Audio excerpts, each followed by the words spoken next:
সত্যি চাষ হয় নাকি রং করা হয় তাকে হলুদ বেগুনি ফুলকপি ফাঁস করলেন বাংলার কৃষক।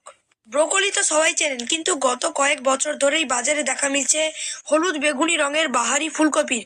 কিন্তু অনেকেই বুঝতে পারেন না এই সাধারণ ফুলকপির মতো এই ফুলকপিও চাষ করা হয় নাকি উপর থেকে রং করা থাকে।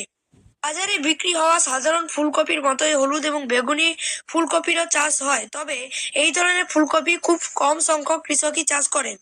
পূর্ব মেদিনীপুরের কোলাঘাটের বৃন্দাবন চকের বাসিন্দা প্রমোদ মাঝি নামে এক কৃষক কিন্তু এই ধরনের রঙিন ফুলকপি চাষ করেই তাক লাগিয়ে দিয়েছেন। গত 2 বছর ধরে রঙিন ফুলকপি চাষ করে এলাকার মানুষজনকে তাক লাগিয়েছেন তিনি।